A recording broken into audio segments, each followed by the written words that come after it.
The year was 2014 and Rafa Silva was quickly establishing himself as one of the most exciting young talents in Portuguese football. After 2 excellent seasons at Braga where he won everyone over with his creativity and efficiency in front of goal, Rafa Silva moved to Atletico Madrid where he adapted to a centre-forward role and made fans forget Diego Costa entirely. One La Liga title later, Barcelona came knocking, looking to build a super team alongside Messi, Neymar and Suarez. It was an unstoppable quartet capable of destroying any European team standing in their way. Except this only ever happened in a FIFA 14 career mode save.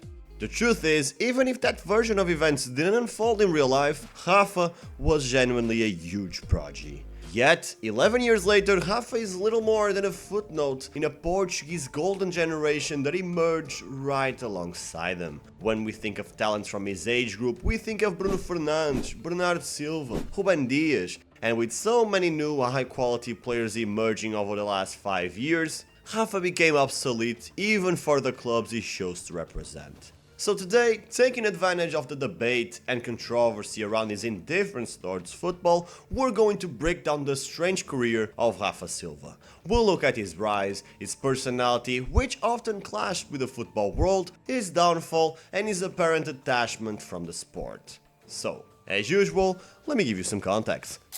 By the age of 21, Rafa was already a key player for Braga, and at 23, he was a true leader, carrying the club to the Europa League quarterfinals and their first Portuguese Cup victory in over 50 years. Those performances took him to Euro 2016, where he was part of the first Portuguese squad to ever win a senior international trophy. And that same summer, he became the protagonist of one of the longest transfer sagas of the window, with Porto and Benfica fighting for his signature. In the end, Rafa shows the stability Benfica offered and joined them for 16 million euros, at the time the most expensive transfer ever between Portuguese clubs. The challenge was simple: replace Nico Gaitan and help Benfica maintain domestic dominance.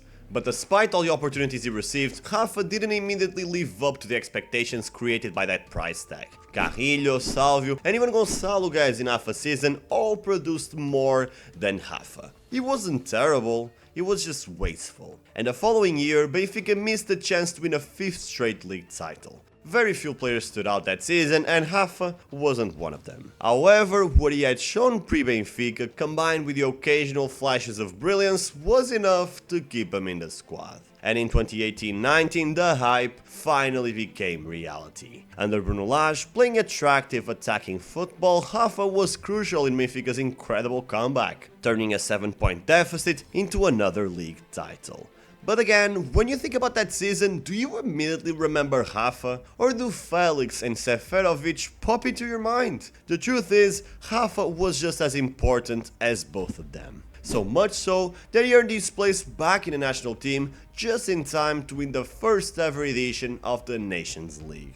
By 26, he already had an impressive resume. He had won everything domestically. He played in all of Portugal's international triumphs, but looking at him, it never seemed like the protagonist. He never looked enchanted by any of it. What fans dream about seemed like just another day at the office for him. He always looked indifferent during the bad times and too inconsistent to take over during the good ones. Rafa has always been a mood player. In one match, he would win the game by himself, showing a lethal instinct in front of goal, and in the next, he would miss 4 sitters. It wasn't bad, it was solid, reliable, good for a steady amount of goal contributions each season, but never someone you build a team around. And after finally becoming an undisputed starter in 2019, the logical next step would have been moving to a more competitive league, but he never pushed for a transfer. Benfica was comfortable. Good money, familiar environment, and quality teammates around him. And so, until 2024, Rafa continued being decent.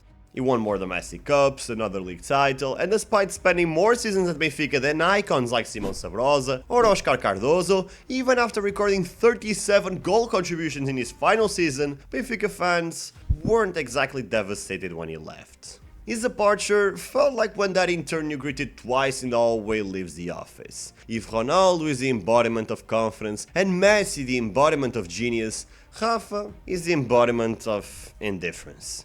No matter what the fame, the salary, or the goals suggested, Rafa always looked like an ordinary guy thrown into football's media circus and refusing to play the part. His call-ups were frequent, but because he wasn't impactful, Rafa retired from the national team before turning 30, as if saying no to his boss asking for overtime. He left a club he'd spent nearly a decade at, a place where he supposedly made friendships, achieved everything a young player dreams of, and he didn't even post a farewell message on Instagram. Of course, nobody's obliged to put everything on social media, but just look at his profile. His son, his dogs, his friends. On the other hand, football is just a job. The problem is that after leaving Benfica, Rafa picked one of the worst environments for someone so indifferent towards the sport.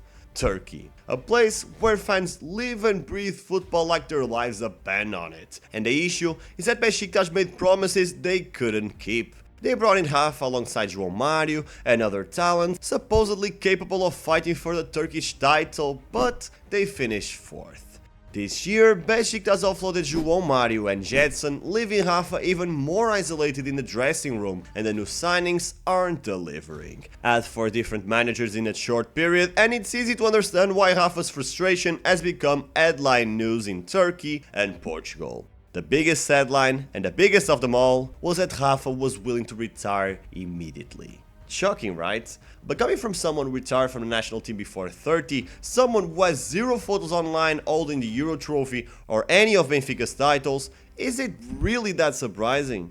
Sure, it was just an emotional outburst in a meeting that shouldn't have turned into a headline, but the truth is somewhere in the middle. Rafa likes what's comfortable, familiar, predictable. He could have earned far more in the Middle East, but chose Besiktas because the cultural shock would be smaller and he would have former teammates with him. But the Turkish club, chaotic as always, failed to keep their promises, and now they're demanding an absurd fee for his transfer even though Rafa arrived on a free. Meanwhile, he's wasting the sunset of his career in a low-quality environment when, despite his inconsistency, he still had something to offer. He would never be a key place for a European giant like my FIFA 14 career mode predicted, but he could add depth to a Braga or even return to Benfica, but that would mean earning less. And if I asked any of you whether you'd accept the same job you do today for less money, 90% of you would say no. And honestly, it is what it is. I don't dislike Rafa because he doesn't love football. I have 3 main things in my life, and this channel is one of them. All of them have made me money in some way,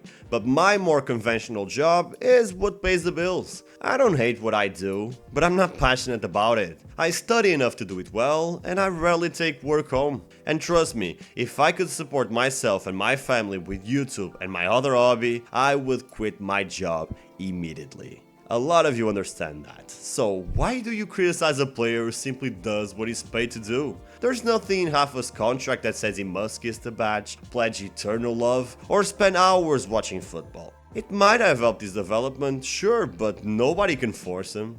I don't love Rafa, but I respect him. And what about you? What do you think of Rafa Silva? Let me know in the comments, and don't forget to subscribe to Thorn FC so you never miss an analysis on players, teams, and historical moments from the incredible world of Portuguese football. Thanks for watching till the end, I appreciate you, and I will see you in the next one.